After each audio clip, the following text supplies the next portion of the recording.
Hi everyone, my name is Natasha, and I'm very excited to share about my experience as a scientific writer and communications intern at the Vector Institute.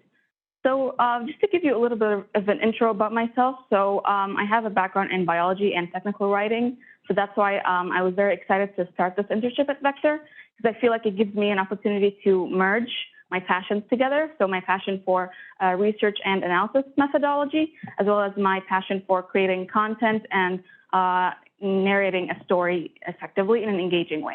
So as a scientific writer and communications intern at Vector, my main role is to create communication pieces and blog posts for the website online. So in collaboration with the Marcoms team, as well as other work stream leaders, according to the subject matter that I'm covering. So it's a very extensive and collaborative process, and it's also a very fulfilling one as well.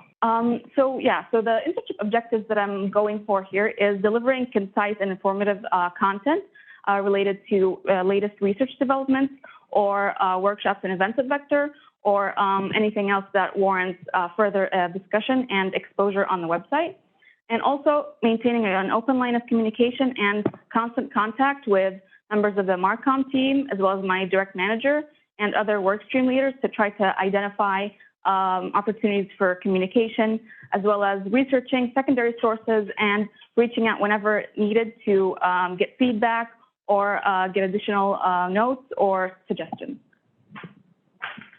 Sorry.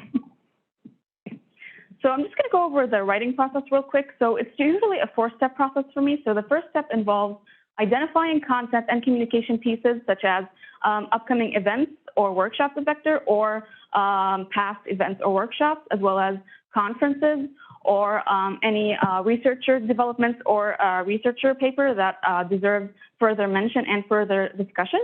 And also collaborating with my manager to try to figure out the best course of action to take in terms of covering the events or writing a blog post or communicating with other people who may know more about the subject. So the second step involves researching background information. So that involves looking up relevant articles on ARVIX or any other literature database. Involves looking up other blog posts, similar blog posts, to try to get some ideas, looking up YouTube videos. So all these secondary sources that I use, they help me identify relevant keywords and relevant ideas to cover, all in all, and it helps me develop a preliminary outline, as well as get an idea of like the main ideas that I need to cover when I'm working on a blog post.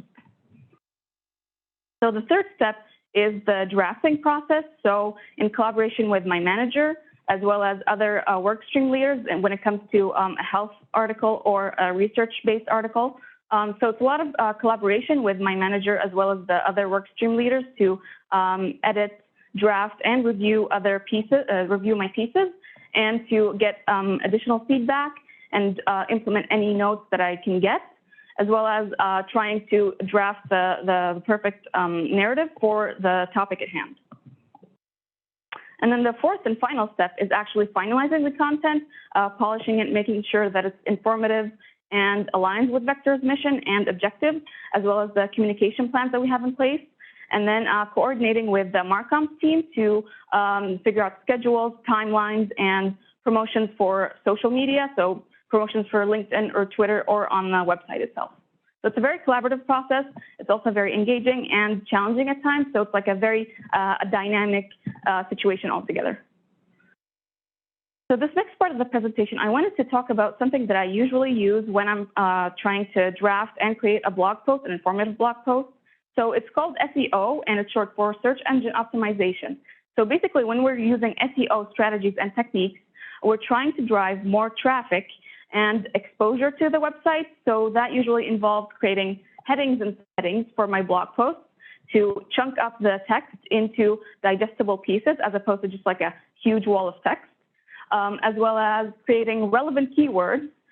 So listing out relevant keywords that are related to the topic that I'm covering and incorporating them seamlessly within the discussion, within the blog post and the communication pieces. And the third strategy that's also very important that I make sure to develop and establish within my blog post is embedding links within the body of the blog post, so within the text, which also helps make sure more people are actually sticking around for your blog post and sticking around to see other areas of the vector website, so such as fast lane programs, sponsors lists, or any other initiatives that we might have in place, as well as getting to know our researchers on a deeper level, because it keeps them engaged with our website and it helps create a sense of community for everyone who's browsing the website or who's interested in the services that we offer at Vector. So just to give you a brief overview of the projects that I've worked on so far. So this very first one that I worked on was a recap of the ICLR, which is the International Conference on Learning Representation. So my main job here was to highlight some of the papers that were accepted to the conference. So introducing the researchers, giving a brief introduction into what the research was about, and then creating like an outline of how this research relates to Vector's mission as an AI innovator and accelerating AI integration, as well as how it relates to the AI ecosystem in Toronto and Canada as a whole. So just so you can see, so I have a lot of keywords implemented within the body of the article just to give it more pizzazz and to make it more discoverable by a general audience who might be looking up these keywords, so such as prompt engineering or large language models or reinforcement learning. And then this next one, this is one that's like very special to me because it was a recap of the workshop that happened at Vector in May. It was the QML workshop, the quantum machine learning workshop. So this one is very special because I got to feel like an actual journalist. So it was kind of like attending an event and then recapping the article and then gathering quotes and secondary sources and collaborating with the workstream leaders and with the Marcom team to try to create the best piece that recaps the article and also aligns with Vector's overall objectives and also drives our mission forward. So this one was very special, and it was a lot of hard work and a lot of effort that went into this, and it was very rewarding in the end. And I just wanted to mention, one sec. It's frozen?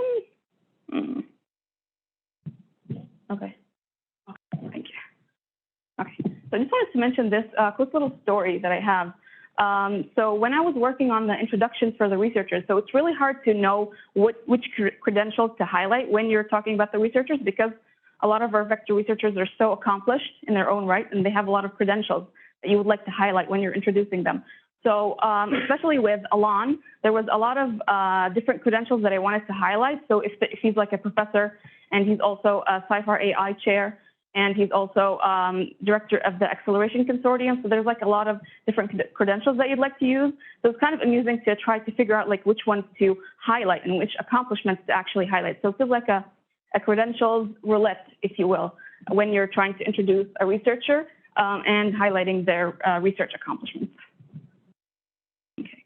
And then this last one, so this one was a recap of the CVPR, which was pretty similar to the ICLR. So it was mainly covering the research papers that were accepted to the conference and highlighting the research accomplishments that our researchers are currently working on. So for this one, I actually used a title that represents the number of articles that were accepted, which is also like another tool that you can use when you're doing SEO, which is to try to make your titles as engaging and as intriguing as possible, to try to pique your readers' interest, to continue reading on, and to actually get them to engage with your content. And there's also another SEO tip that I've used here, which is using a question to get the readers actually engaging with your content and to get them to actually wonder what the answer to the question is and to simplify the content, especially when you're dealing with like a very niche area, a very specialized area, and when you're targeting a general audience. So it's nice to be able to balance out the technical aspects with like the more everyday language jargon. So I just wanted to highlight a few things that were very special to me during my internship. So obviously the first one is being able to successfully translate a lot of complex ideas and exceptional research accomplishments into everyday language and everyday jargon has been so special. And it's been very rewarding when you know that people are resonating with your articles and they're actually engaging with them and communicating with them. And also I've had the opportunity to attend a lot of valuable learning opportunities, such as workshops of Vector, getting to network with so many knowledgeable and experienced people in the field, as well as attending Collision. I was very lucky to be able to attend Collision, so that was like a once-in-a-lifetime opportunity, and it was very, very exciting. And also, I really love like the office atmosphere. It seems very collaborative, and I wanted to mention that I really love the groovy office space. I just wanted to put that out there. So for future steps for me with this internship and at Vector in general, so I was very lucky to get an internship extension for another 4 months. So I'm really excited to continue working alongside the marketing and communications team to drive Vector's mission forward. So our main goal at this moment is to continue creating more communication pieces that showcase Vector's research accomplishments, such as creating more researcher profiles and spotlights on our researchers, as well as talking about researchers from a more technical aspect. So from a more technical perspective, which helps audiences actually learn about the methodology that we're using, as opposed to just getting a general idea. So it actually helps drive Vector's mission forward, and it also helps generate more exposure and more coverage of Vector's research initiatives, which continue to develop every year. So just to finish off my presentation, I just wanted to shout out the marketing and communications team, because they've all been so supportive throughout this whole process in providing me with the resources and all the help that I've needed so far. And also want to thank the internship team as well, because they've all been very supportive and responsive to any inquiries or questions that I've had. So yeah, thank you for listening. Okay. Any questions?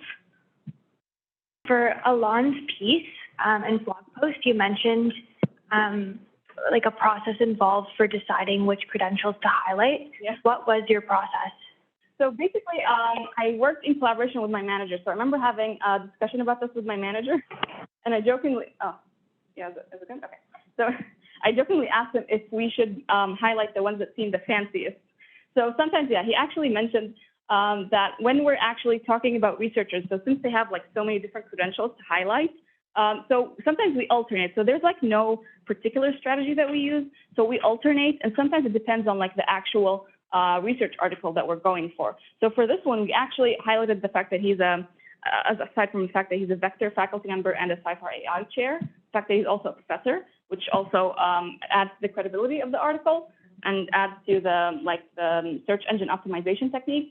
And also we decided to highlight the fact that he's the director of the Acceleration Consortium, because at the time there was a lot of coverage in the news and in the media about the Acceleration Consortium. So I feel like there's more than one strategy. So sometimes it's like figuring out which ones to highlight based on the news and based on the current publicity that's about this researcher, as opposed to just like, I don't know, winging it and then just like putting it all out there. So I feel like, yeah, it's sometimes it's like a random process, other times it's like a structured process. So there's like a balance in between, I would say.